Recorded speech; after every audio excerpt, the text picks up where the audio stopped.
Yeah, good morning, Air Marshal Wagle, YU Middle, Deputy Chief of Integrated Defence Staff Capability Development. I welcome you to the session, sir, as the chair, and a very brief introduction about Air Marshal Wagle would be in order. He was commissioned into the Indian Air Force as the helicopter stream in 1984 and has over 6,000 hours of combat flying experience, and that too in very, very challenging areas in Op Pawan, in operations, and later in Sechin Glacier. He also commanded an attack helicopter squadron in the western sector, as also in the UN mission in Congo.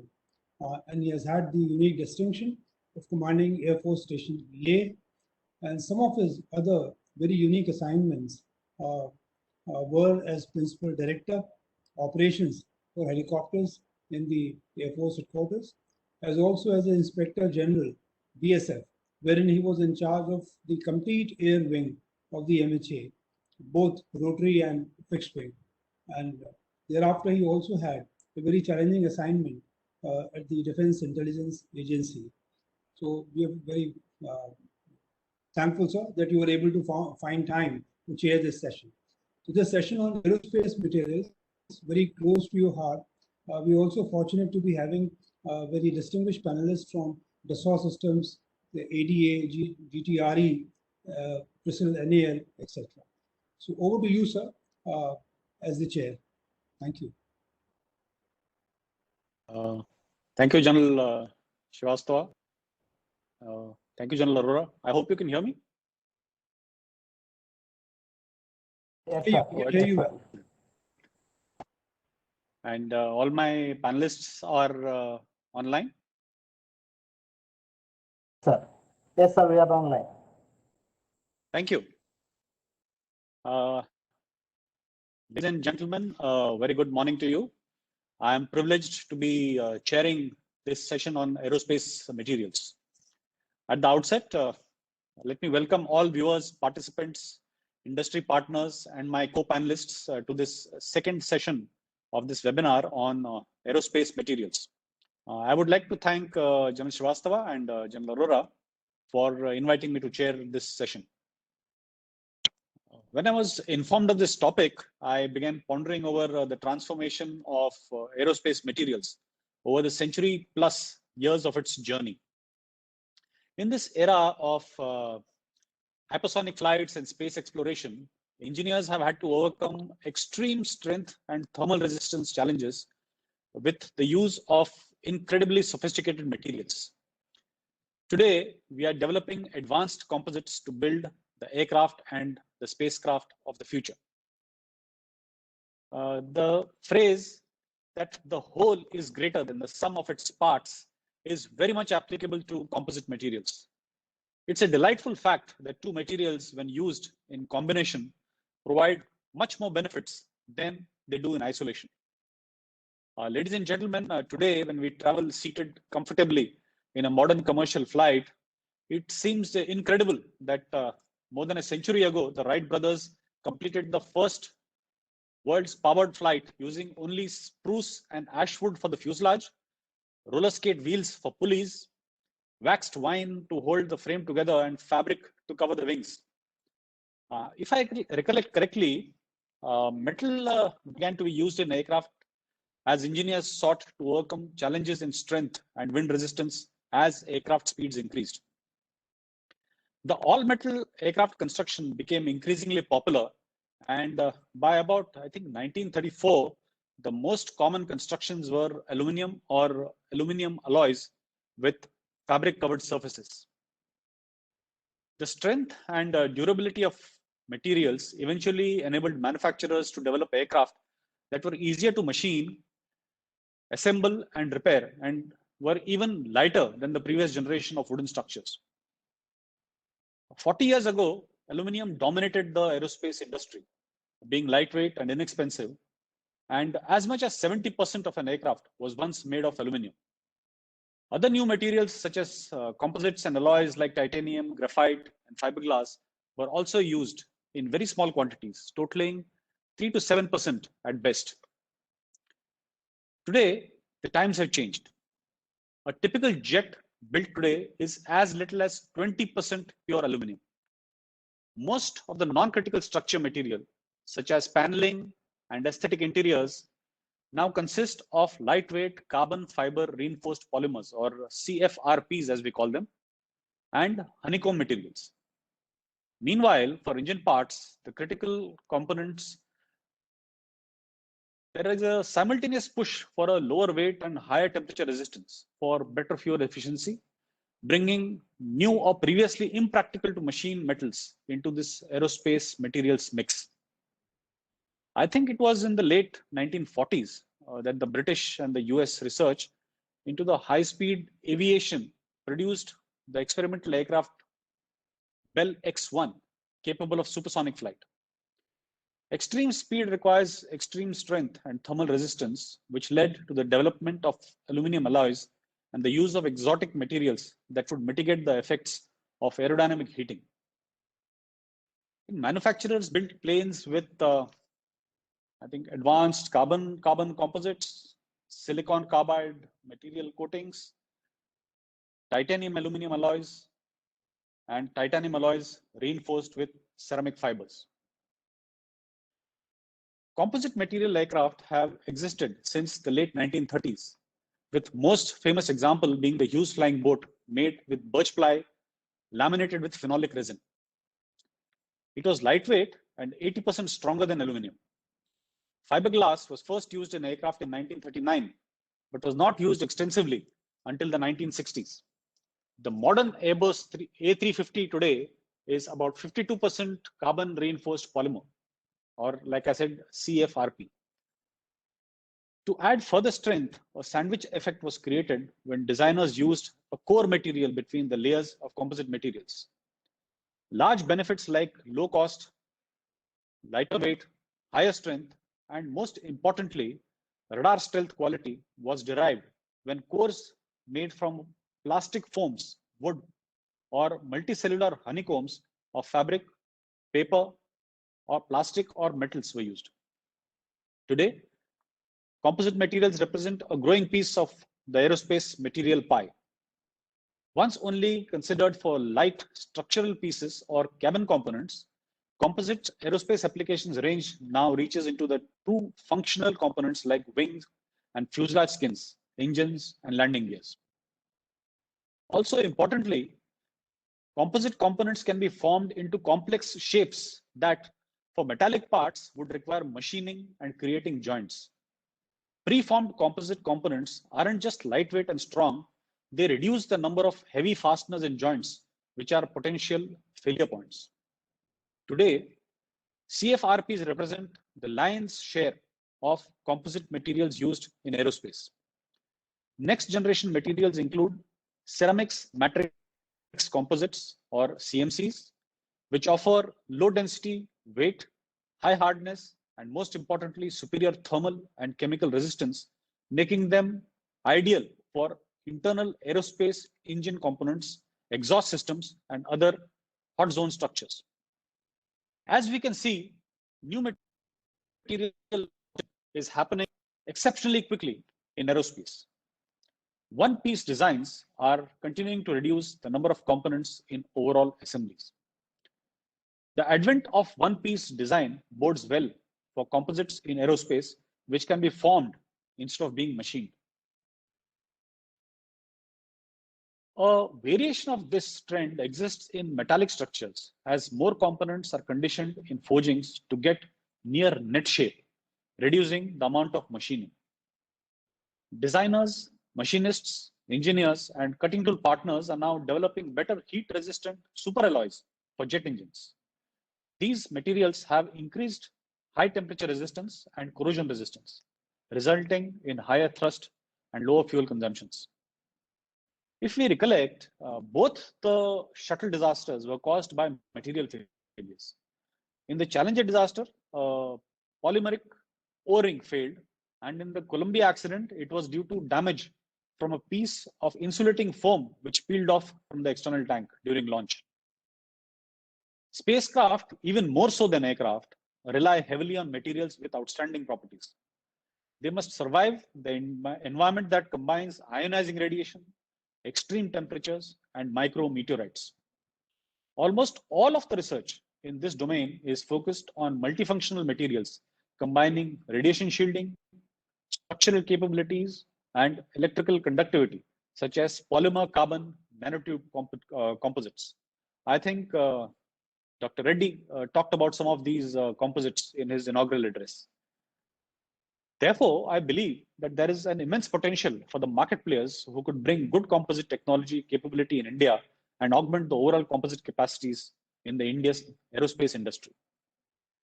More than me, I think it is the experts who will be able to tell us more about these complex and modern materials.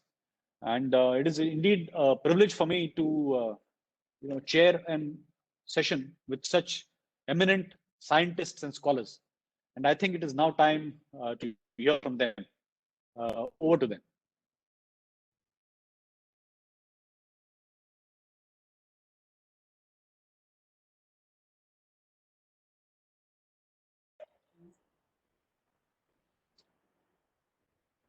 So you may call upon the first one as per the Okay. program. Short Okay, introduction. okay. Yeah. Hello.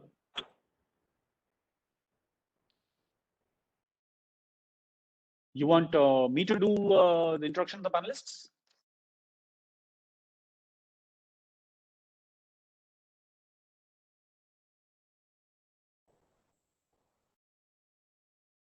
Yes, sir. Suggest by their name, designation, and organization.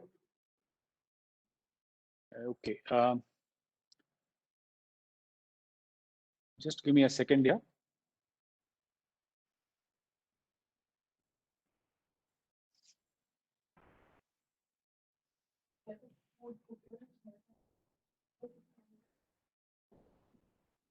Our first speaker, I think, is Mr.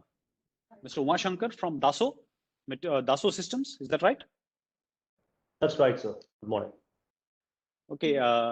Good morning. May I welcome Mr. Umashankar to talk on multi-scale material modeling for composite structures.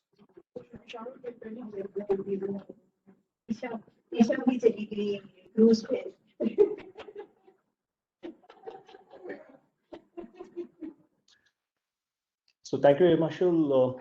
I hope you can see my screen. Yes, I can see your screen. Thank you. Perfect, perfect. So thank you. Good morning to everyone. Thanks for joining this session on this aerospace material. So we will be kind of briefly discussing on the multi-scale modeling in composites.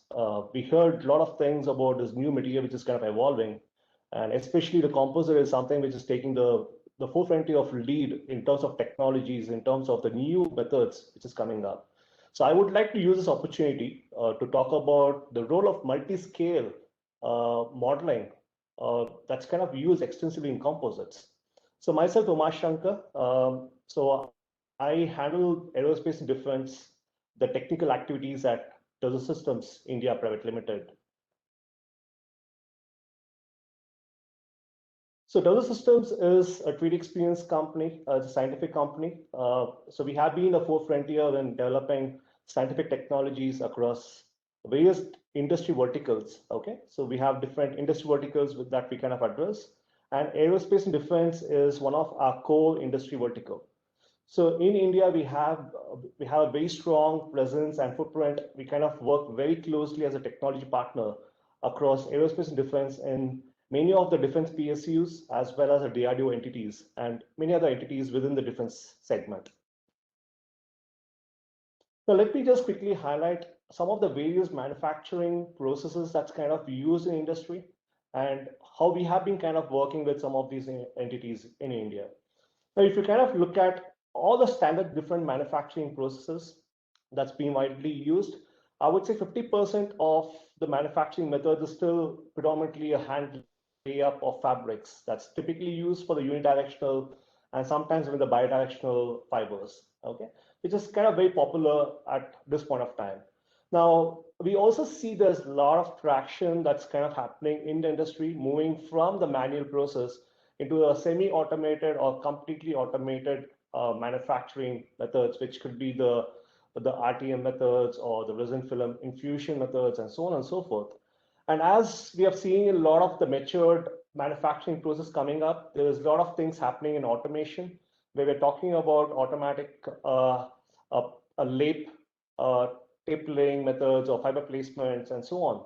And we also see there's a lot of technology which is coming up in the context of braiding and as well as the filament-on composites. So these are kind of very popular manufacturing methods which are kind of evolving. And we see a lot of robotics also coming in the process of manufacturing. Now, talking about composites, I just want to highlight one of the a challenge which typically comes in the early or the initial design phase is how do we derive the material properties for composites? And getting it done from the testing is very, very challenging. And also it's kind of challenging getting it from some of the suppliers, right? So what we have been working on in DRDO systems is how do we leverage the multi-scale material modeling where we can start looking at designing new materials right within your computer in a virtual environment, okay?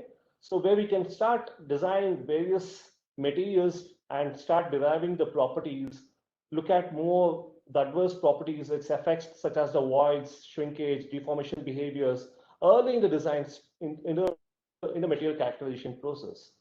Okay, so what I mean here is we start off right from designing material from atomic level or the molecular level and scale up these materials to the physical components in factoring the manufacturing impacts or the manufacturing processes as we scale up from a material level modeling of resins and so on, all the way to the functional components. Now, why is it so important? So let me just take an example of a glue, which is kind of commonly used in composites, right? So that kind of holds the different aspects, ingredients in resin composites. Now, optimizing the resin properties enables the freedom of designers or designing the components of composite material. Now, it determines if a part is succeeds or it fails in the bonding of fibers or plies or threads and so on. Now, such sampling of chemical spaces to find the correct formulations for particular use is very, very critical in designing of composites at a part level, at an early design level.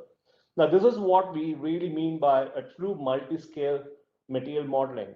As you see my presentation, we are talking about right from the atomic or the molecular level modeling, all the way scaling up to the functional parts, functional models, in factoring the various aspects of the manufacturing process, determining the chemical properties or determining the thermal behaviors, and scaling up all to the larger components. So since I was kind of talking about the example of resins in my last slide, so let me show you how we kind of use the numerical method for virtual cross-linking reactions and predicting the mechanical properties of these pure resins. Okay, so what you see here is basically the simulation that happens at a material level where the resin contains the base of the curing agents that the hardener, typically call as an epoxy, right? So we kind of use the molecular dynamics kind of methods in kind of predicting its reactivity and its functional group in the resins and how the virtual cross-linking can be achieved within the simulation perspective. Now, this cross-linking is typically done with the periodical boundary box that you can see here, and we kind of determine the properties from these molecular level of structural behaviors, mechanical properties, thermal properties with the classical model dynamics. So this is kind of being widely used in a lot of academic oriented, but what we are kind of working in our organization is how do we democratize this such complex physics or complex material modeling into a more research oriented and can be used widely in developing of very new materials. So we kind of know there's a lot of work happening, especially let me take an example of GTRE. There's a lot of work happening on lightweighting of using of composites like CMC, ceramic composites, or metal composites. There's a lot of work happening in those areas. So we kind of strongly believe that some of these methods, right from the material modeling, will really help the defense organizations to really come up with very innovative material, which meets not only from the lightweighting perspective, also the functional characteristics as well. Now, why is some of these simulations at classical molecular dynamics is important? Now, you could literally compute all of those various properties of these complex materials, which is extremely challenging from a testing standpoint. Okay, so once you start designing new innovative materials, you'll be able to really compute some of these complicated or complex material properties, thermal properties, and the various other important critical properties, not only from the certification standpoint, also it's important from the functional behaviors. Are we using the right materials for designing our components? So virtual simulation at molecular level really helps to determine some of these critical values or critical properties. Now here is a snapshot of what I've been kind of talking all this while. So I'm talking about material design from a very molecular level, taking all the way to the functional characteristics, determining the homogeneous properties. So we have come up with a very robust way of translating the material design all the way to the functional behaviors of the material, and how do we use it onto your functional components. So as you see here, there's various stages, various process that we need to actually follow. So we have been kind of working on these kind of technologies over the years. Now, once you determine a material properties of apply, now how do I scale it up? Because I want to use my material properties that I have determined from a material design to my functional component, which could be your blades, or it could be the wing, or it could be the fuselage, or any other complex components. So what we do here is we can look at upscaling of the properties. So we can reuse the micro scale properties of an individual ply and scale it up to a laminate level onto the functional components. Okay, it could be like a fuselage kind of a structure. Now, once you determine what is my stress happening at the functional components, you want to downgrade or downscale and see what is my stress happening at my micromechanics at a material level. So we do have methods to do a downscaling as well. So that's exactly what we call as bridging the scales between the different scales of your models. Now, it's not only about designing something and looking at its functional performance. We can also even scale up these properties and perform a very complex fracture and failure kind of definitions or modeling it in composites. Now, what you see here is leveraging those material definitions onto a laminate level and see how this crack propagates at various individual plies and so on. And we use a very specific, a unique way of propagating cracks, which is called XFEM, or mesh independent crack propagations on composite structures. Now, we have been kind of working with a lot of the defense PSUs and defense organizations and implementing some of these methods at their component levels. And we have been kind of working as a technology partner for many of the DRDO labs and the defense PSUs. Now, it's not only about designing and using it for functional validation. More often, we need to optimize it. We need to optimize composites because the functional performance depends on how you build composites. It's not only about engineering the properties, it's also about how do you construct it. So we do work with a lot of defense PSUs and defense organizations on this topic of design exploration, optimization, using our technology. So we have been kind of working on such kind of topics where you can optimize the performance and optimize your manufacturing process, optimize your material design processes.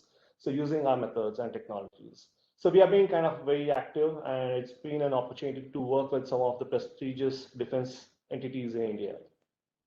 So in summary, I just wanted to highlight, it's not only about designing component, it's very important to factor manufacturing process, especially in composites, because there's a lot of uncertainties that comes in the manufacturing process. So it becomes very important to capture the manufacturing influence in the design as well, okay?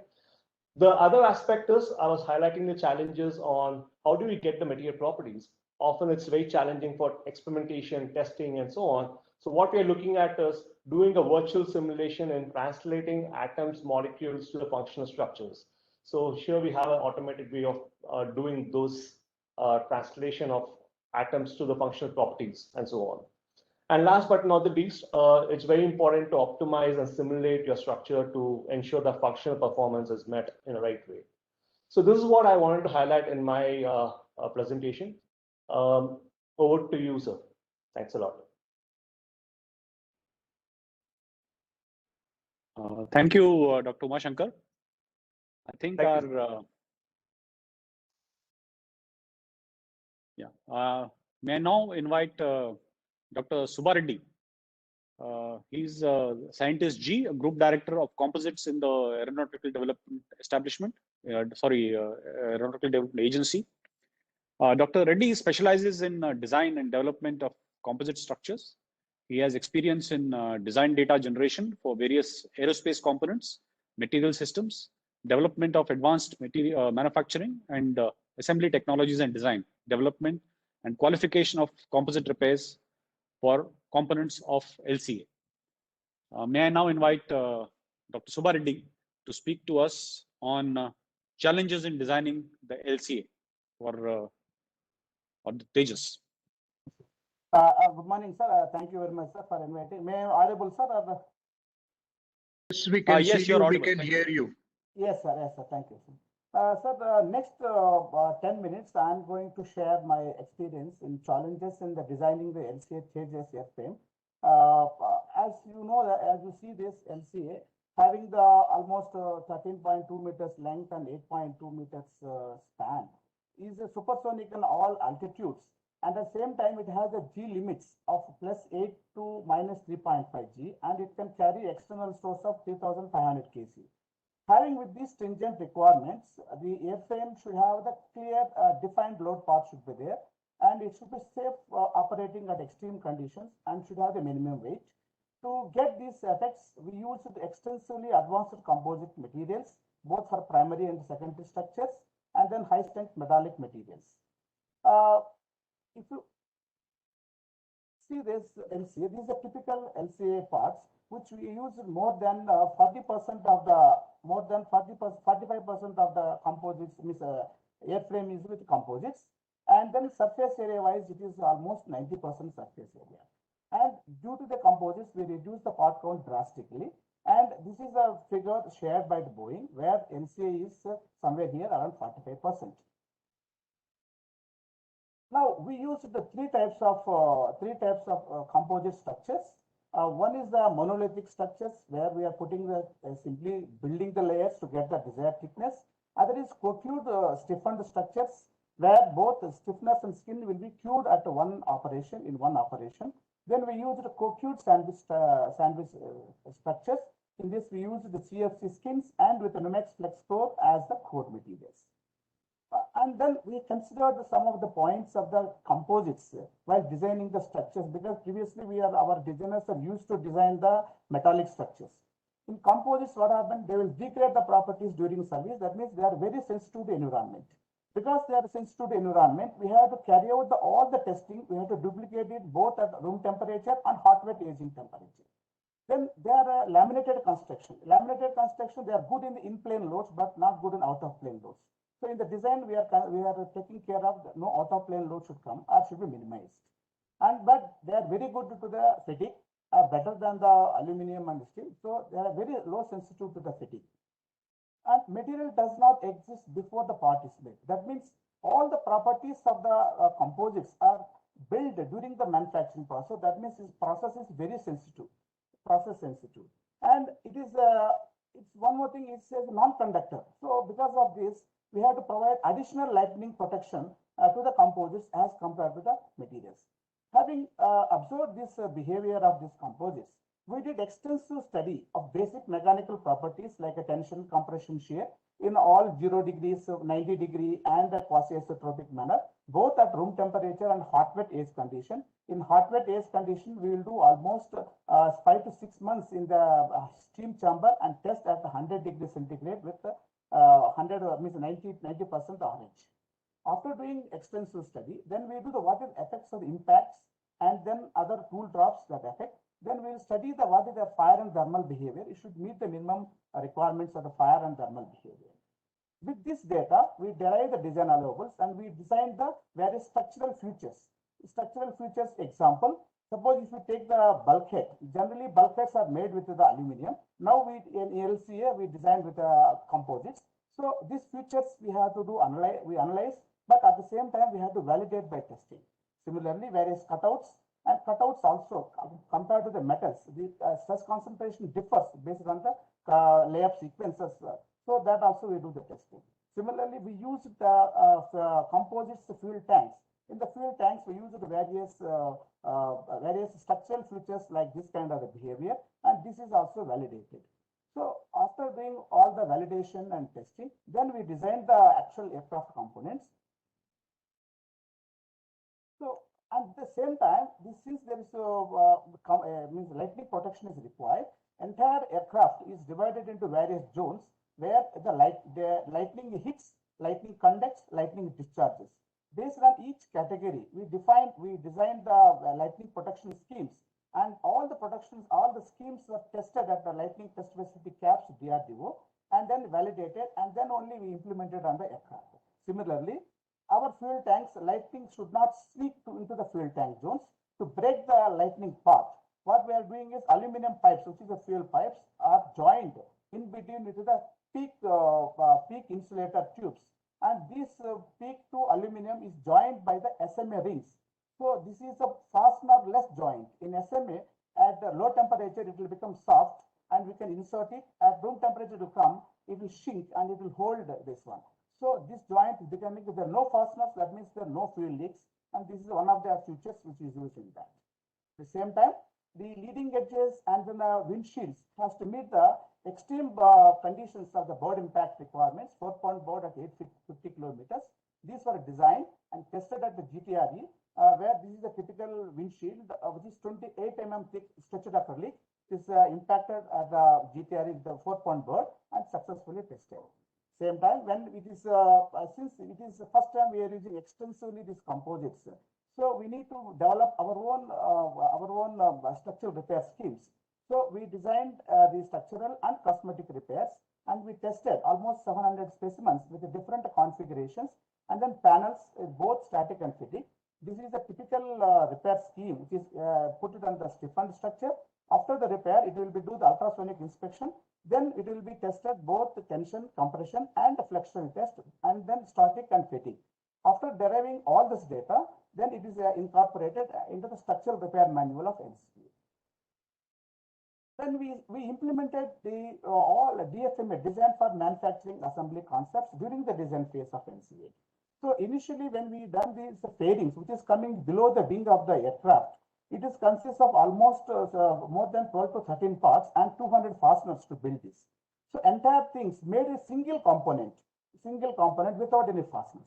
Like this, there is 8 fairings in the wing, with 96 parts becoming 8 parts, and almost 1600 fasteners are eliminated totally.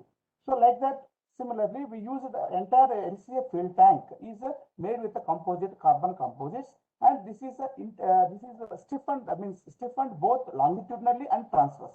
And both the stiffeners were cured in one operation, and it gives, and with a complex contour, it makes 20% weight benefits, and there is no fasteners. No fasteners means no leakage. So that way, it improves our leak proofness.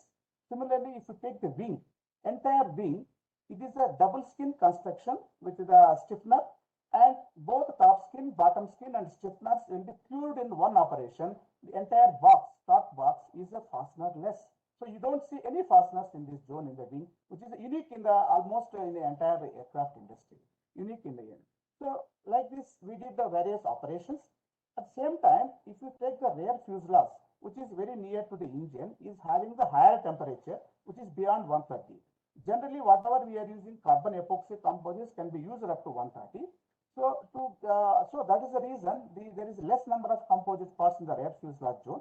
So we, along with NAL team, developed the carbon BMI high temperature composites, which can withstand up to 200 degrees centigrade. We qualified the materials, both from the materials starting with the testing to the component level testing, and then we implemented on this LCA. Presently, the doors are this aircraft is flying with these doors. For this development, we got international recognition, JAC Innovation Award, Seoul. We got this award for that. Similarly, we are using our cylinders also, which is the carbon composites. One important benefit of the composites is you can tailor your design. That means because of its directional properties, you can put the number of layers 0, 90, 45, what is just required. So we did extensive optimization, both aeroelastic and structural optimization of the wing, LCA wing, and we identified 52 zones, and we got the benefit of composites in the LCA wing. As a part of national team CFC wing, we did this activity. Similarly, if you take the assembly operation, where basic assembly is basically trimming, drilling, and sealing and fastening. These entire operations at present, people are having the experience of the metallic. In composite, entire operations are totally different. Starting with the drilling, if you have to use only the carbide and the PCD, means polycrystalline diamond tools only, and you should with the minimum speed and feel. So if you do any mistake, you get delaminated like this. And similarly, when you are in composites, we cannot control the thickness exactly like a metals. The growth in the composite is +8 to -4% thickness. So we had to use a lot of shimming. And then we did extensive study effect of the shimming, and we standardized the process. And we had innovative sealing concepts developed for LCA. Example, if you see initially regular aerospace, we are using this application of the sealant between the two fasteners. We developed the seal caps, where the caps is again the sealant material, and the sealant will apply just all around the bolts. So with this, we reduced the sealant application by almost 50%, and it is implemented on the LCA. And then as the technicians, which are more conversant with the metallic, we had interactive workshops, 2 workshops we conducted to familiarize the best practices of the composites.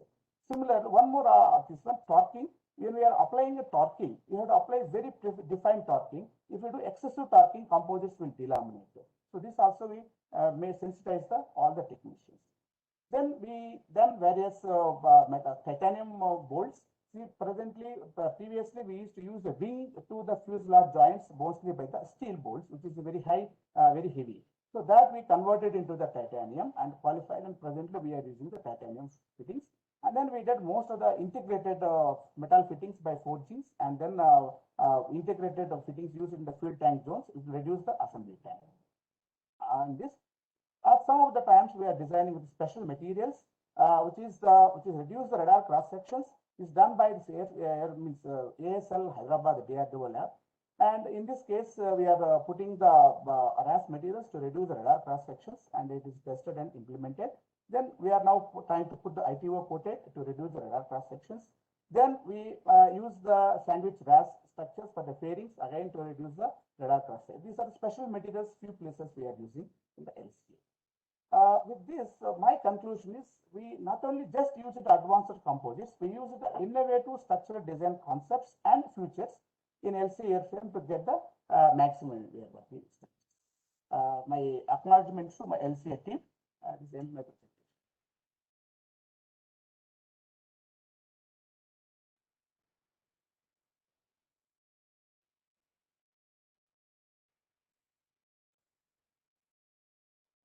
Hello. Thank you. Thank you, Dr. Subbareddy, for an excellent talk. I now invite Dr. Vijay Petli, Scientist F, Gas Turbine Research Establishment, DRDO. Dr. Vijay Petli is a PhD from the Indian Institute of Science, Bachelor of Engineering in Metallurgy, and joined the GTRE in 2001. Sir, a very good morning, sir. Mr. Reddy, could you Mr. Reddy, could you close your application? Yes, sir. I'm trying some. Yes, sir. Yes, sir. Just I'm closing. This one is not.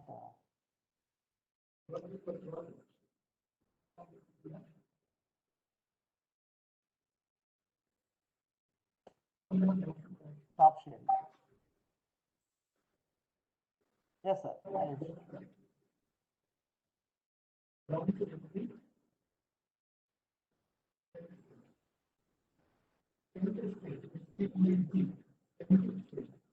Yes, Vijay, we can see your presentation. Yes.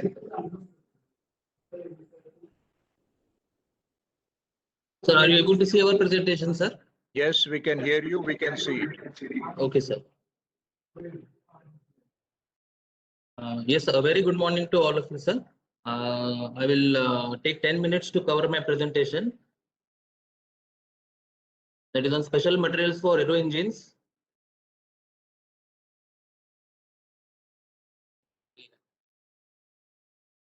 Dr. Vijay, I was Yeah. trying to introduce you. I'm Air Marshal Wagle, Yes. but I think there was some cross connection.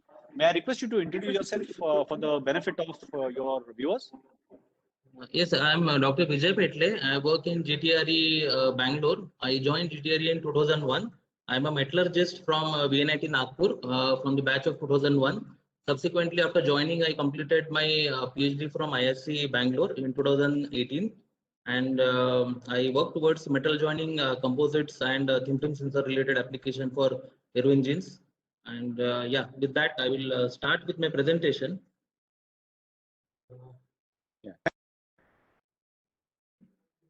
Having a little difficulty in 1 minute. Give me 1 minute, sir.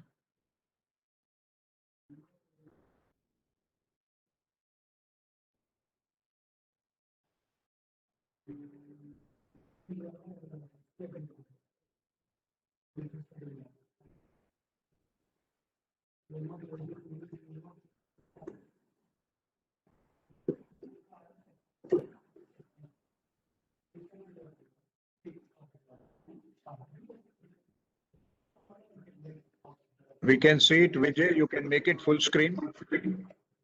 Sir, it's not doing from here. Nothing. All this practice will lead to that ultimate exam. Any sentence, man. Achieve, you have to achieve. See, that you. Not only it should be followed.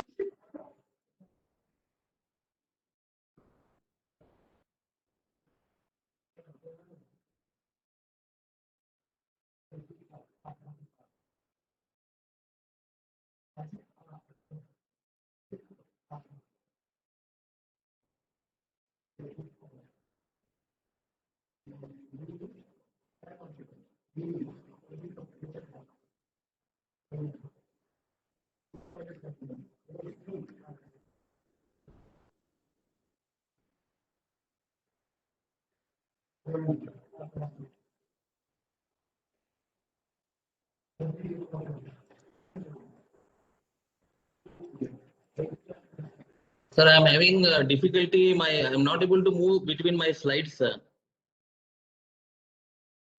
So, okay, can you sort it out and shall we move on to the next speaker? Yes, sir. I request if Dr. Subba Reddy, sir, is there, if he can share from his end. I shared my slides with him, sir. Okay. Subba, can you share Vijay's slides?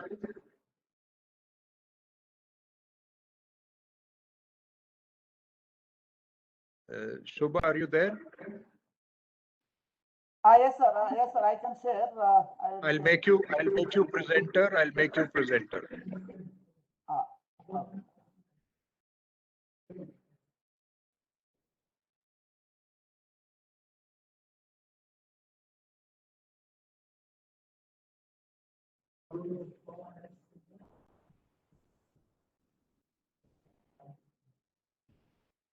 Hello. I think okay. I think sir is sharing now. Yeah. Okay. Yeah. Are you able to see the screen, sir? Yes, we can see, but it could be made bigger. Yes, we can see the screen, Vijay. Dr. Vijay, yeah. Yes, Gurpreet. This is, I think, PDF. PDF.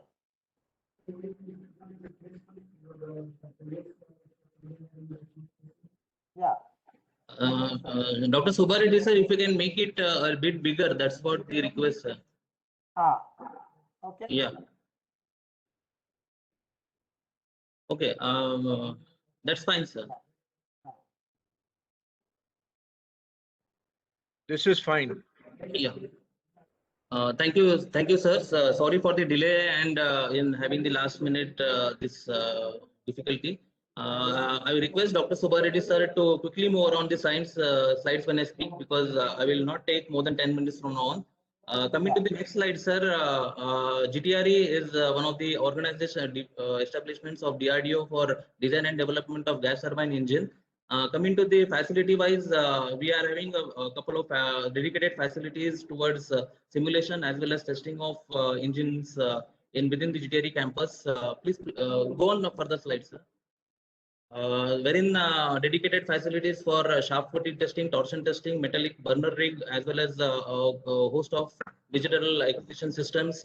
Coming to the wet reduction, and when we go for materials, predominantly three things we go into. That is, first is the design change, wherein we can get up to 30% advantage. The improved ceilings, which give another 20% advantage, and altogether material change, that is usage of lightweight materials without compromising the performance. That is weight reduction as well as the high temperature capability, wherein we get almost 50% advantage. So coming to this materials and weight reduction, typically for aero engine, the materials what demand is from the perspective of high thrust to weight ratios, advanced superalized, hostile operating environments wherein they are used, they are stretched to their limits with low FOS. And yes, weight reduction is always in our target to have a higher thrust to weight ratios. And at the same time, the materials has to give desired life and reliability. Coming further on the typical aero engines, what are used on the cold end side, we have titanium alloys like a fan. Even in the first session, what was discussed about the fan, that is titanium alloys, the nickel-based superalloys in the hot segments of the engines, and complete from after combustor towards the end, we are having nickel-based superalloys. Almost 50% of them, 40% titanium alloys, and 10% of steels towards the gear application. This is the typical utility of alloys. And along with the material, the processing capability of realizing this into the required hardware is also important. So what are the trends in the development of high temperature materials? So let's see. That is a increase in the composites, that is both CMCs, PMCs, as well as titanium aluminides. And now in 2021, we are already seeing a lot of engines using this into their engine parts. Similarly, the specific strength of composites are very high, as well as a few of the specific titanium alloys also, for which we are deriving this benefits out of it. Coming to the further and in all this, the disruptive technology what is being looked up is a metal prototyping. So we in GTRE have a US system wherein we attempt of various hardware. These all are through AM routes with nickel-based superalloy, as well as some of them are not shown here, but it is with titanium alloys also we are attempting, and we are studying the characteristics of this from the design point of view as well as metallurgy point of view. Coming to the next slide, please, sir. This is what our ideal advanced materials would go into aero engine. That is with titanium 17 disc, which is a high capacity, high load bearing capability forging disc, for which as well as the nickel 18 powder metallurgy disc in the turbine side, for which high capacity forgings, what there was a mention in the first session, which are predominantly required to convert these materials into forgings as a national facilities. As well as the CMC in the flaps, as well as the turbine shroud segments. These are either carbon SIC as well as SIC parts, which are looked into. Advanced TBCs, these lanthanum doped TBCs, which are looked into. Polymer materials composites for the bypass duct application, and the bliss technology as well as the single crystal blade technology, which is eventually required for having the advanced aero engines. Going to the next further, sir, how are we going to take it up? Like some of the references from OEMs about the polymer materials composites on their duct. Subsequently, we have our own programs. Please scroll the next slide, sir. So as we go, we have our own program to make the polymer materials composite bypass duct. This in association with ADA as well as NAL, we are working towards it as a R&D project under GTMAP, which DMR also is facilitating us for realizing this hardware. Coming to the ceramic materials composites, again we are having turbine shrouds which are already there in the engines and flying. And further, if you go along all along it, so sir, please scroll down, sir. Request Subbareddy sir. So as we go along with the turbine nozzle vanes also, as well as the combustor liner also, all of CMCs, and as we go further, even on M88-2, that is saffron, we are having CMC flaps, which are of carbon SiC, as well as on the inner flaps of SiC. There is a program from Japan wherein again CMC shroud segments as well as the CMC vanes are being realized. The hardwares, they are under testing. So a lot of worldwide development is happening all on that. This is on carbon SiC or SiC as well as on oxide composites, wherein for the mixer already these are being tested into engine, and integration and testings are going on, for which alumina fiber as well as alumina composite by slurry casting routes are taken. Please go to next slide, sir. This is the schematic, the way process has been described. So what we are attempting is towards the MMC bling application. So what we see here is the integration of various technologies to realize one hardware. So right from synthesis of the fiber for MMC, that is a carbon core or a tungsten filament core on that SiC, and on the titanium deposited, that is first 2, 3. And then it's stacking of these fibers on the graphite molds, and then further going for hot vacuum pressing or diffusion bonding, realizing it to a stiff ring, and this stiff ring can be encapsulated into the rim part of it. So this gives a weight advantage of around 40 to 50%. So this is already a program we are taking it up with ISC Bangalore under GTMAP. So all these composites calls for a defined way of characterization, like certification aspects, what was again mentioned. So how do we proceed? And it's an enormous and laborious work wherein the statically natured data needs to be derived.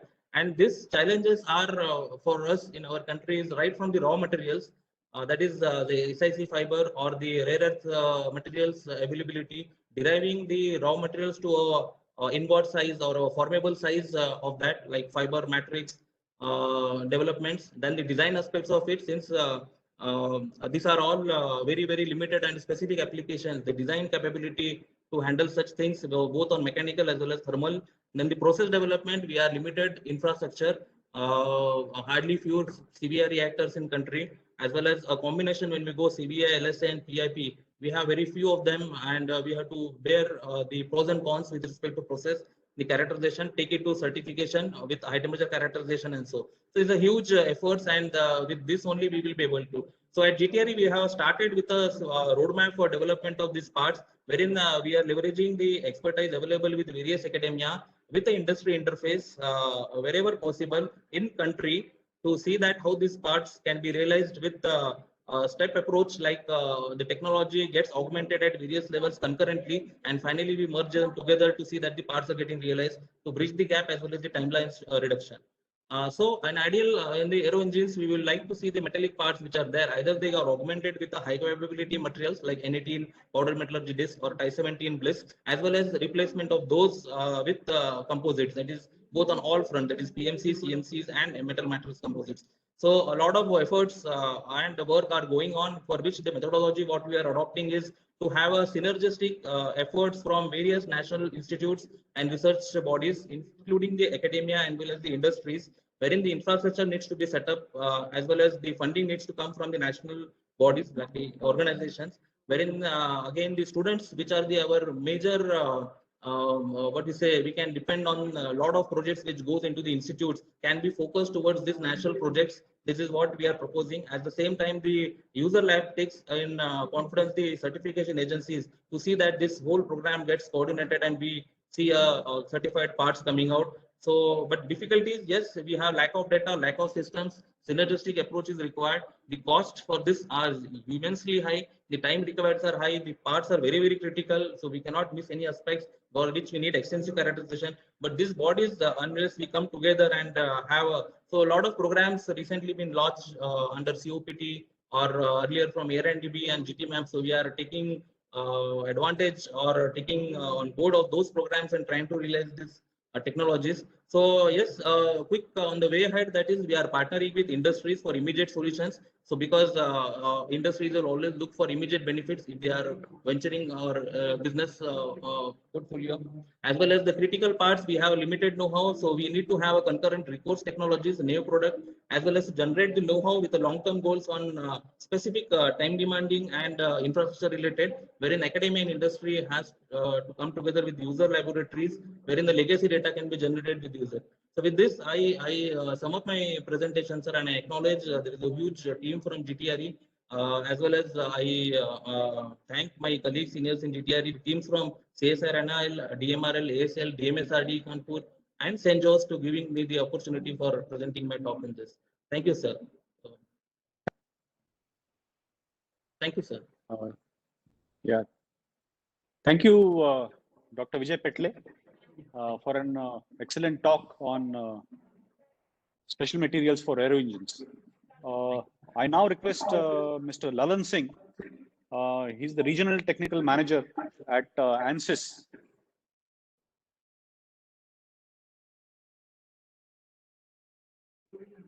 Yeah. Mr. Lalan Singh has been with ANSYS for over 15 years and has a broad range of experiences in engineering analysis.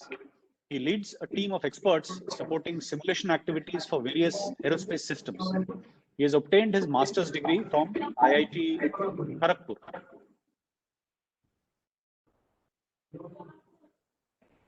Over to you, Dr. Lalan Singh. Yes, thank you very much, sir. Just tell me if you are able to see my slides.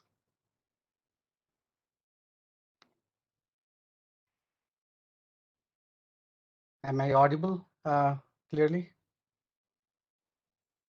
Yes, you're audible. Thank you. Thank you very much for the introduction. And I think there's very good presentation throughout till all the panelist members presented quite good material. And thanks for the opportunity for me to also. I'll be just talking about the material perspective. We, as you know, that ANSYS is a company who is really focused more on to the simulation, and we provide the tools to do your virtual prototype or virtual simulation onto your computer on the high computing machines. So today I'll be just discussing that how these materials are important and into the aerospace industry, how actually you can track it, their information flows, and also look at some of the alternate materials, which I think previous speakers were also speaking that how actually you can find alternate material for a specific component or specific parts. So let me just dive here. I'll just switch off my video so that it's a better connection and audio. So thank you very much. So let me just move to the first question, that why material information matters, right? And this is a information which is required not for any academy, but it also has the business importance, right? So these are the questions which across the product when we build in its life cycle that require the right material information to answer that what actually it can deal with the the development of the product or development of the business. You can see these questions are directly related to issues of the business value. Either you are driving the the growth business, for example. All this right now we talked to the previous speaker about the lightweighting, composites.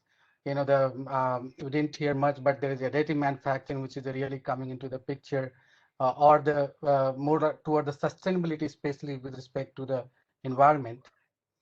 And or you are looking for the profitability from the company perspective, that how I can maximize my bottom line, right?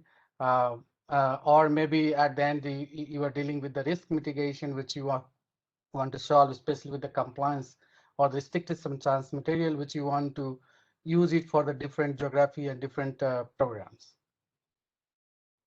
So just if you look at the material information, it's not restricted at a stage, right? It goes throughout your entire life cycle, starting from the project specification till the maintenance or the service operations. And those are the different examples of material, the information and the data set requires for these engineers or these the team members. So for example, somebody is working on the R&D, they look for the material which is tested, certified, how actually we can deal with those material. Somebody is working on the manufacturing side, they would look for some different perspective, and the person who's in the operation, they look at the more from the lifing perspective, that when actually what material I should reuse, can I change the material, is it going to the compliance, I'm satisfied with all those key key requirement on the material information. So each material implication bring different challenges, and it needs to be addressed accordingly. So if you would like to make the delivering a successful material information across those product life cycle, it means that you are dealing with these 4 specific the challenges which you would like to address. Okay. So it's like for example, the minimizing the risk. It means that you need a process and the tool which can allow you the traceable process to deal with this, to understand that how the information flows, and it also allows you the allowable specification during the design of the product. Similarly, if you're looking from the productivity perspective, you'd look that it should have the zero loss, accurate data across the product engineering, and also especially if you're looking from the innovation side, like lightweighting or the qualification or design for the environment kind of a or sustainability kind of a product, it's a altogether different ballgame which you need to do the the complex data to support the qualification process. And never to forget that the risk mitigation by those the risk assessment to look at that material specs for the different the substances and the legislations. So let me take the 3 important the questions which we saw from the earlier, and one of that comes, the first thing is that how actually we can ensure that it is the traceability is there, or digital thread or digital impressions are there, starting from the test data to the product development. So I'll take those few examples, and I'll illustrate that how the company like ANSYS is working with the different companies to solve this class of it, solve this changes. Sorry. Yeah, so if you look at the what is required for the traceability, right? It's required that every property used in design, it is crucial, and it's all required for characterization tests which are done. So that's it with the traceability. And don't forget the versioning, because you keep on changing the design, and you have to make sure that at the end of the design value, the excess of the past design values are also mandatory in case of investigation, that why actually I changed that particular version and when actually I changed that version. If you look at the access control, it's again another important topic, because you don't want each and everything to be as raw as to be access to the every engineer. So there are some specific templated guided or the requirement which are the user, which we need to provide accordingly access. And then obviously the accessibility restriction or control restrictions are also there, especially if you are like export compliance and other stuff. So let me take an example here, which actually we are working work with the company like a GKN Aerospace. As you know, these they are a majorly aerospace supplier, and we worked on a project on managing material information for their aerospace division. And this division was basically dealing with the majorly aerostructures, engine system, and different protection systems like ice protection and stuff. And in the managing material information for this large multi-site organization, there are several requirements which is very critical in nature. So for example, one of the biggest thing is that support for testing for their own material, right? They are doing the in-house some of the testing of the material in the processes, including the managing of the life cycle of the test data. Again, you not only you manage the test data, but also we need to do the statistical analysis to the design data, and finally it will go to the manufacturing process. Now this is the first. The second is the hosting of a variety of material data set to support different application, and the material types is another big challenge. And the third challenge, which is very important, is the export control tagging policies are required for the specific to data transfer, right? Which also the another which perspective comes is that if you are looking for the compliance to look at that the support for like a rich analysis or so on, you need to participate in a various different consortium which is actually working on these areas. Now, how this GKN solve these problems is coming up with that three-stage process in order to plan and implement their project. So first thing what they did, they did the database evaluation based on the company requirement, and that process was selected as a grant MI system.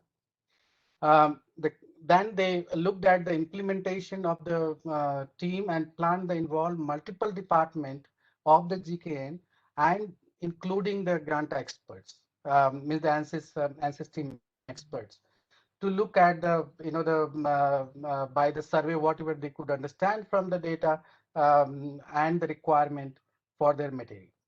The third is a very important aspect here is that the global deployment at the different phases, right? You want to do first for only for this design engineers, then you want to implement for the materialist, then you want to implement for your supplier, and you do a one unique ways or one standard source of truth which you can pass the information from the various different different at different stages or different consumers. So let me look at the another area where especially coming on the in the compliance, what actually how actually we can mitigate and how we can face the compliance risk, right? So if you look at especially in the compliance, the biggest thing is that comes at the legislation, which actually we need to perform according to the in the country or the geography we are actually into. What does it mean? It means that you need to report the obligations, special authorization. You need to look at the substitute material if it is that is restricted in that particular geography, and accordingly you need to certify those compliance. What if I don't do? Especially you do the deal with the fines and the the recalls and the various damages. Now, company like ANSYS already understood that we cannot deal with this alone, right?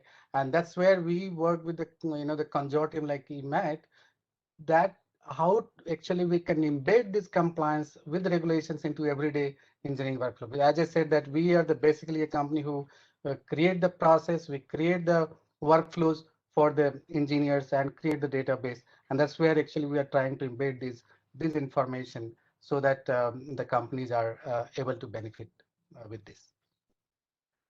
So let me take this another example. Just the regulatory risks are the major concern for the especially global manufacturers, and prominent source of such risks are basically from the restricted substance regulations. And the presence of impacted substance in your product or associated process can result in a various problem, like for example, product interruption, higher cost, what that's the product withdrawal or recall, or the reparation damage.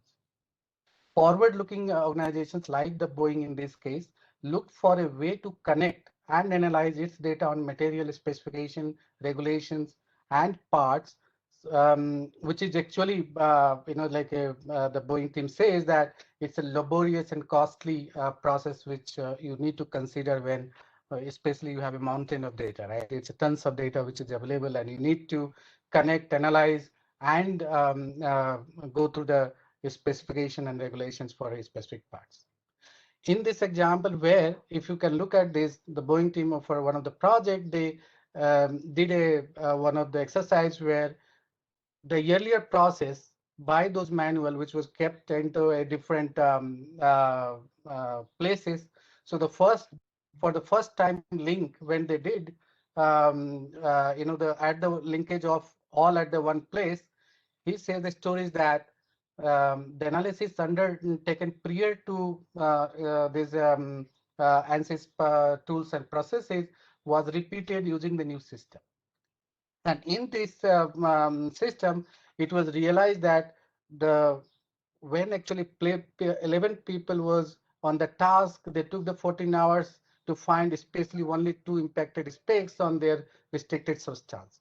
Whereas with the traceable, the one truth source of the material intelligence or material information, a single person within 20 minutes, they could found that 6 impacted specks, which actually realized them to much better and faster for their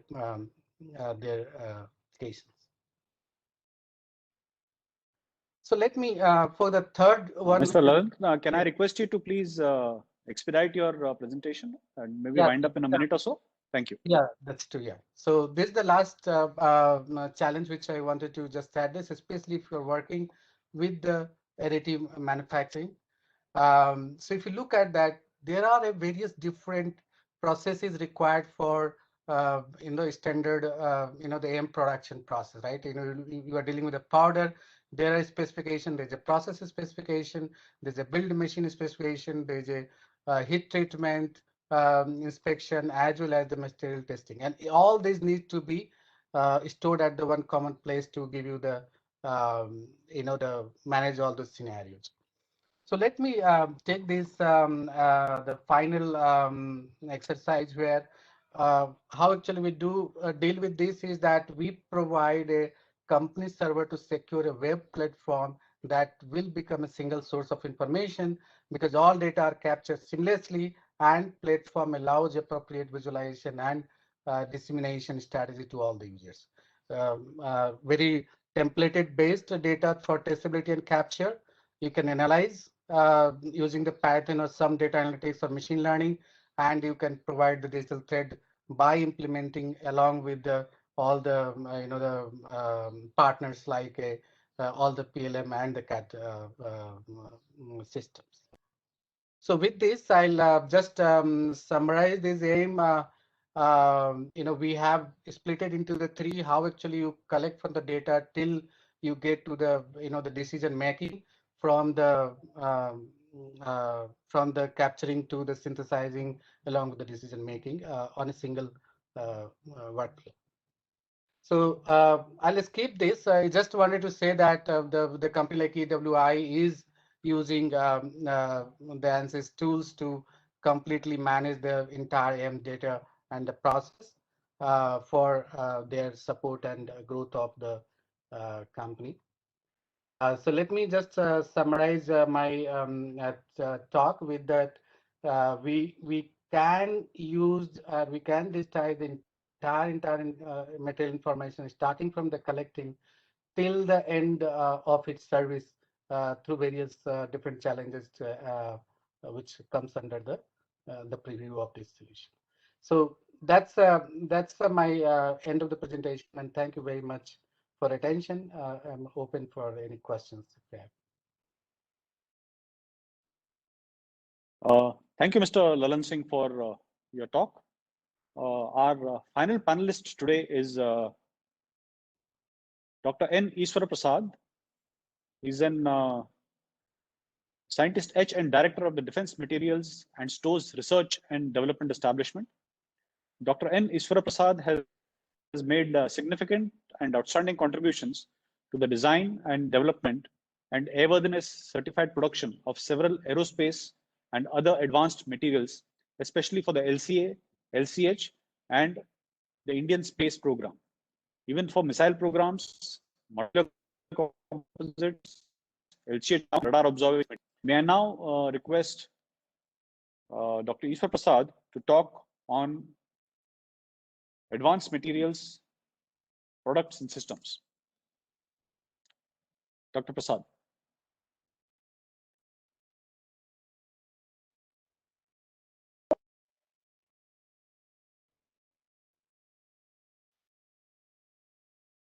Sir, am I audible? Yes, you're audible. Please go ahead. First of all, let me thank Major General Ravi sir for inviting me to give this talk. Probably I should also thank him very heartily for accommodating the session 2, which would have had a more wider audience compared to the last session. But what I would like to do is request him further to allow me to speak majority part of my talk in the last session where I was slated to talk. So what I'm going to do in this talk, which is entitled Advanced Aero Materials, Products and Systems, because I had added that aero word because I was to talk in this session. So the last part of the talk, which is a major part where I would like to convey some specific details, I will cover it in the 5th session. If Ravi sir and Chairman Air Marshal Wagle sir allow me to do that, I will do that. And I assume that you are allowing me, sir. So let me go ahead and then present to you the scheme of presentation. What I'm going to do today in the first 10 minutes, I would like to wind up because the session is already into almost 1 hour delay. So I will cover the materials and technologies and what is the prime drivers as well as prime limitations. The defense materials are, the drivers are, it is a cutting edge materials and the systems which are should be unmatched internationally. Second is, it should come in an economy or the budget that the Indian Army should absorb. Third is, the value addition required should be achieved in a time-bound fashion. But the tall ask, because the limitations are, we don't have too much requirement of this advanced critical strategic materials. The quantities required are extremely small. The testing and qualification is elaborate. Even the aero certification, which is done by Semilac, is a very, very elaborate procedures, takes time consuming. And third is, the industry, Indian industry especially, is not matured enough to take care of the entire spectrum, what is required for Indian defense. So I talked about 3 drivers and 3 limitations. So the next of the talk, in each slide, I will tell you how we have tackled these limitations. And then the only formula is we should become export oriented. If it makes 80% of our defense production export oriented for even friendly countries and the countries which maybe, if we are supposed to be developed in some area, we are able to give to somebody by hand holding or to our friends and partners, I think that is the only way to go forward and achieve it. That is my suggestion for way forward. The second one I'm going to do is the material programs, especially the material programs of national importance for some select aero systems. I'll dwell on that. And then third one, which is the most important, what are the aero systems which have got opportunities for Indian industry, I'll cover in the evening. And by then, I hope that the people are really interested in doing the taking the defense production into a product and system and subsystem and system will stay back and take the the final notes so that they can go back and implement at their respective agencies. I also would like to offer to the organizers that the proceedings of this seminar or webinar can be published in my small magazine where I'm a chief editor, which is to promote industrial metal production in the country, the Metal News. And I also would like to have the roadmap which comes out for the defense as a special issue in one of the Metal News issues. So let me go to the next slide. The next slide, am I?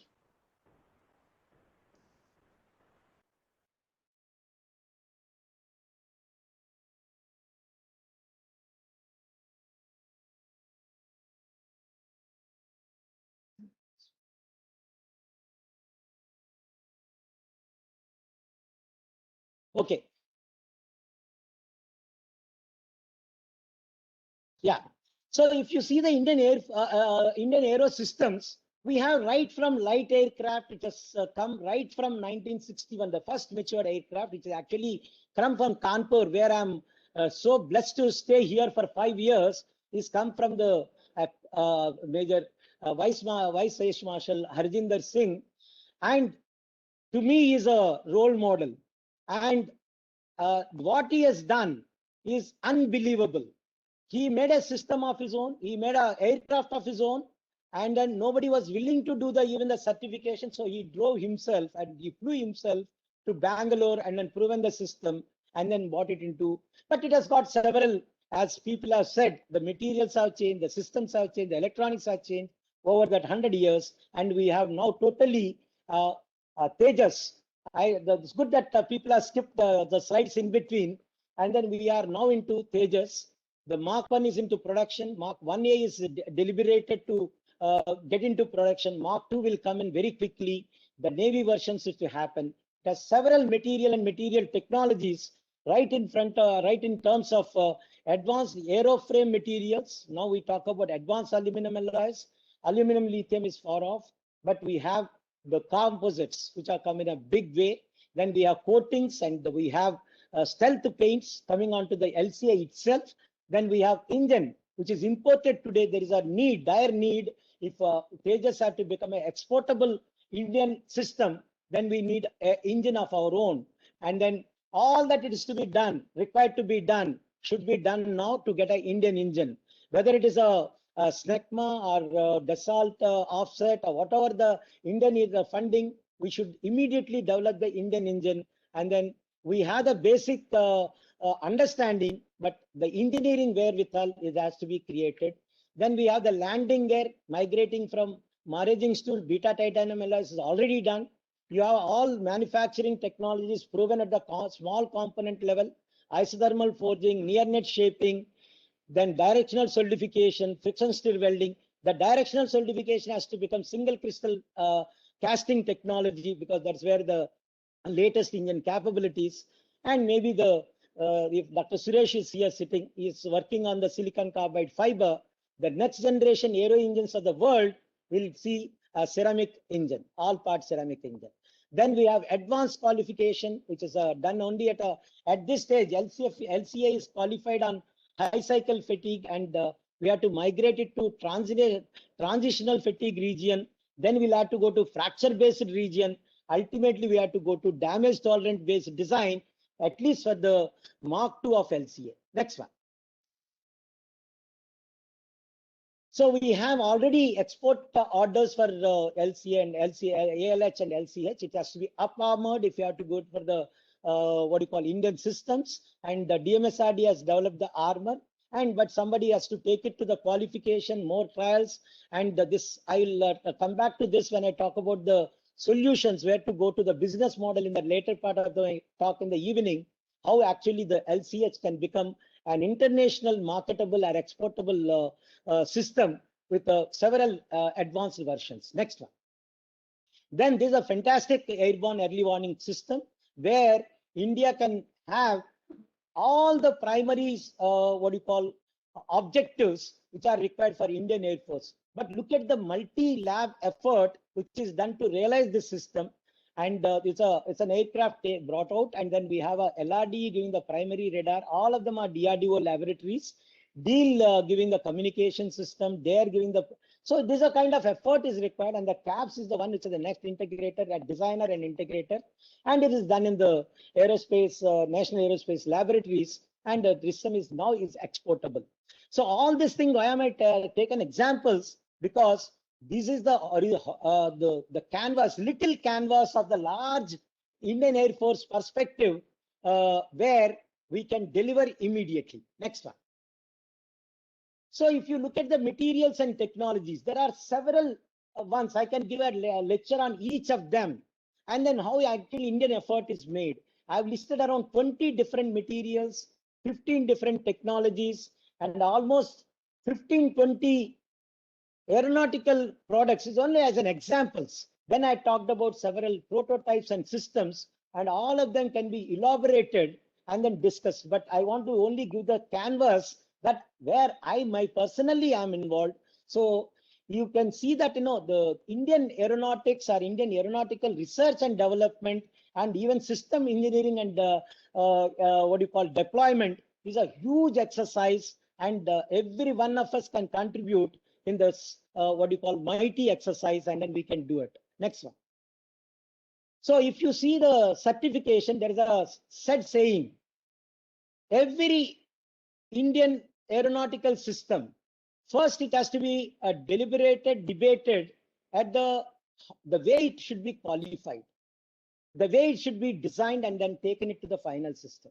That's what we do in a semi-lac organization. But for that, one has to say, what is the design system which is going to be, whether it is strength-based, with the what you call safety factors. As you go from the strength to damage tolerant, fourth one, the safety factors will come down. And if you see that one, the safety factors of the strength-based one are in the vicinity of 4 to 5. Whereas if you go to the damage tolerance, it will go to the safety factor of 1.1 to 1.5. Such a drastic reduction is only make Indian fighter aircraft comparable to the international grade, so that we can also participate in the international market. And also Indian systems, whatever DRDO or NAL or anybody develops and then productionized in the industry, will become an international viable system, internationally competent system. The Aero certification will involve 3 major steps. One is the drafting of standards. We have the development technical standard, then type testing the standard. And then this will be done by different agencies sitting together. Then the data has to be generated on the materials and the products and prototypes that are done. Very vast amount of data is to be generated. Then the review reports and the technical reports or the type certification reports have to be reviewed and discussed very intensely, so that we can see the suitable methodologies of production and manufacture. Next one. So I'm going to talk here only to enthuse the participants here. What all the aero products, the range of aero products that one does. This is the first Indian engine which is actually come into production. It is called jet fuel starter, the starting engine for a Indian aircraft engine, main engine or the main vehicle. And it has got 4 casting. You have the turbine rotors, turbine the stators, and all of them are done with exclusive technologies which are developed at DMRL. So let me leave this here, saying that it is DMRL which has developed the technology, which is type certification. It has taken a long time, and now it is productionized by HAL, and almost this has taken a year. Dr. Reddy will cover many of this such kind of exclusive developments and successful stories. I am only giving a prelude for Dr. Reddy's talk. Next one. To me, the most important one is the remelt stock qualification. The nickel-based cast superalloy 247 is one of the most difficult alloys to qualify. Without qualifying this aeronautically, we cannot make a single gram of aero engine component or aero engine part. And look at the complexity. It has got as many as 30 different alloying elements or impurity elements. All have to be controlled within 1 to 5% of compositional range. Some that absolute numbers will become in a ppm level. So the getting a chemical standard itself has taken us 3 years with 3 different laboratories. So you can imagine the complexity involved in doing advanced aeronautical materials. And God has given us a task.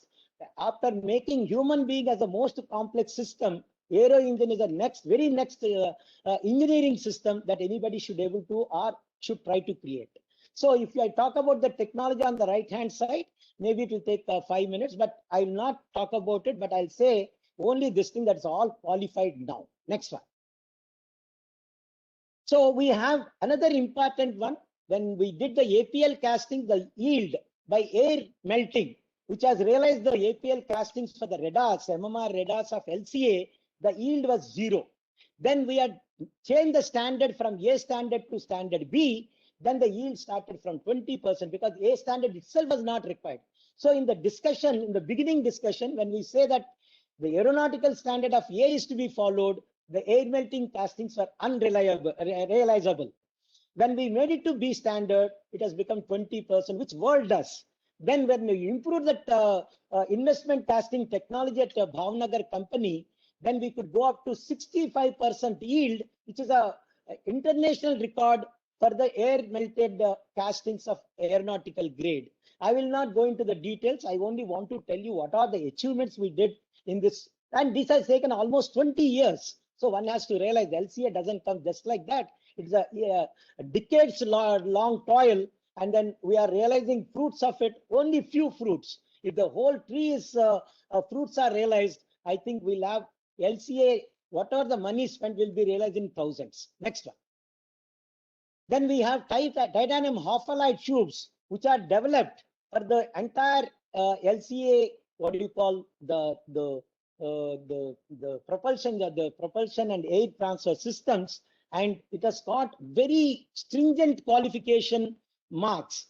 That means it has to have an impulse life, which is a combination of many different type of fatigue conditions, which should give 2 lakh numbers of fatigue cycles, which are called impulse life, because it is a specific one, because the high strain rate, what you call fatigue is the one, and it has got several implications, and we could able to do 4 different sizes which are required for LCA. Let me tell you the criticality. When it was decided that we'll import, there were 3-4 people had given the bid. Ultimately, 2 people had given the first supply, and in between the LCA prototype production, only 1 fellow remained to support us. Now, India can export these things for any advanced countries, and this has come from a multi organizational effort, right from nuclear fuel complex of DAE, then Similac, DMRL, then even the production by HA. So all these things people have involved, and then we could be able to get this very important half-alloy tube. The half-alloy comes from the term, it is a half alloying content compared to the standard workhorse titanium alloy Ti64. Next one. These are the latest internationally. Any country which makes beta titanium alloys is supposed to be an advanced country in terms of aeronautics or aeronautical materials. And we could prove this beta titanium, and beta titanium is extremely difficult to do. This is the only alloy which will beat even the best of the steels. And steels anyway we cannot use in the aeronautics because of not only strength limitation, but because of many other limitations such as section thicknesses. So the beta titanium is the only one which gives reasonable section thicknesses, but at the same specific strength levels. So this is what is being done and already proven technology. And India is one of the very few countries which could able to make beta titanium alloys. Next one. There is another one which our lab had contributed. Nothing but an downgraded technology of personal protection system of bulletproof jacket, where we have an aerial density 48 and 28 for 2 different ones. If you take to the configuration and thickness levels of bulletproof jacket, it works at around 30 to 32, where bulletproof jackets use an aerial density of 22 to 27 as per the latest this way. But this proven technology is not upgraded to LCH because it requires numbers to be produced by as per the Similac and qualified and implemented as an Indian system. We are ready with the technology for anybody to take the TOT and implement the prototype systems. Each system and one LCH up armoring will cost around 22 to 25 lakhs only, but it will improve the what we call versatility by almost adding a 5 to 10% points. So this is very, very important technology, can be taken up immediately by any industry, adds a very valuable component to LCH marketability in the international level. Next one. Then these are very important carbon brake pads. No country can afford to import these because every aircraft requires carbon brake pads. Carbon is the only element which retains its friction even at 2000 or 2500 degrees centigrade. There is no other metal or element which withstand that feature. So internationally, it's the carbon brake pads only have to be used. All aircraft use this. And then we have done this technology with Graphite India Limited, Bangalore. Now, n number of people can take up. The huge market requirement is there. And these carbon brake pads, only criticality is the number of landings, it are the life, it is called. It has to go up to right now. The present level is 350. It has to go to 800, which is the international proven level. But that technology taking, from transferring from 350 to 800 is a huge technology leap one will have to do. And the requirement to the civilian aircrafts also can be met. The importance is entire aircraft kinetic energy will have to be borne by a small brake disc, which is of say 1 by 500 times the entire aircraft weight, or even less. So that is the criticality of the brake pads. We have the technology in India. Next one. So I will stop here. I will not talk about Indian prototypes, though I would like to complete this talk here itself, but I'll talk about this important ones. I had given only the canvas in terms of products. When I talk about prototypes and systems and Indian programs, you will realize how important, how wide is the DRDO canvas itself, which is helping the Indian aeronautics, particularly directly we help IAF, Indian Air Force. So when you do that, we do with only one noble aim, that is to serve our soldier, and that is the only thing which will drive us, and then it should drive entire DRDO and now entire nation. Thank you, sir. Thank you, Ravi, sir. Thank you, Wagle, sir. And I'll come back in the end of the session and then talk the rest of the talk. Thank you, sir.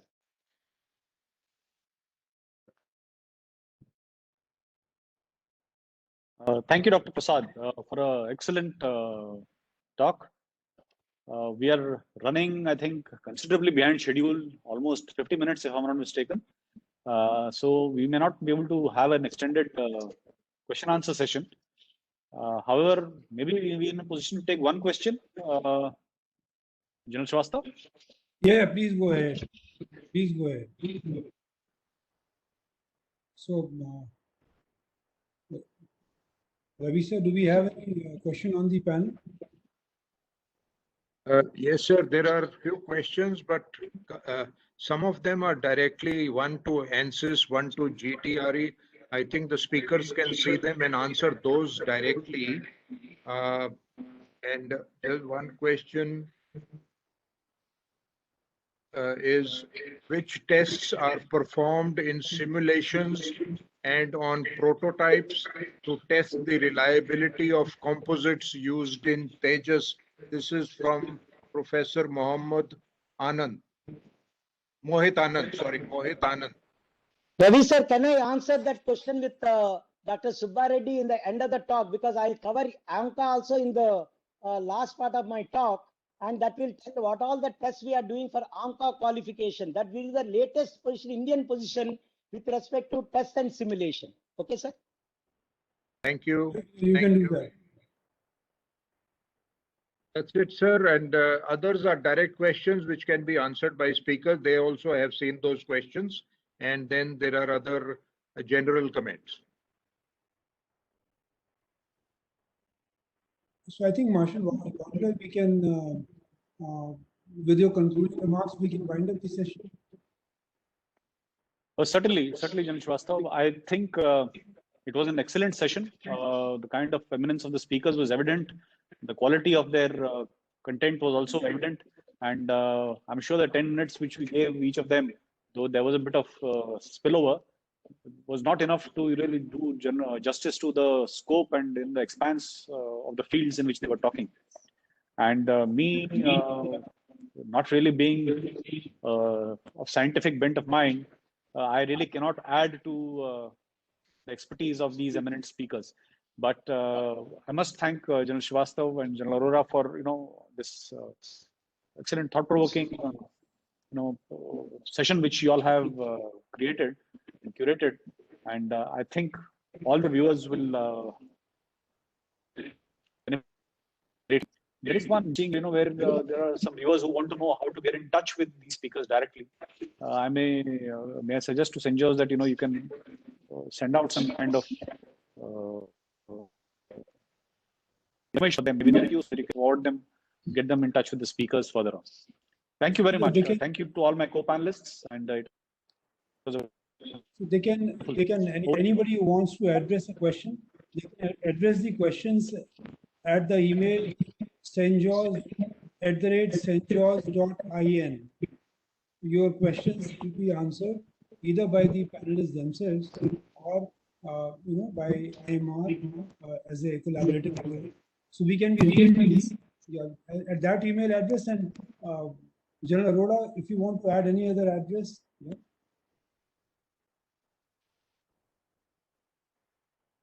Thank you so much. We have made a note of these questions. We have copied these questions, and CENJOWS will endeavor to have them answered. We will be closing this session now and immediately starting the next session so that the delegates can migrate to that session. Thank you, sir. Thank you, Marshal Wagle, and all Thank you, the thank you. panelists for your valuable contributions. Thank you so much. Thank you, Chairman, sir. Wagle, sir, thank you very much. It's a inspiration that we speak to all the top of the Indian Air Force, and then we'll able to do justice in giving a little bit to the roadmap edition.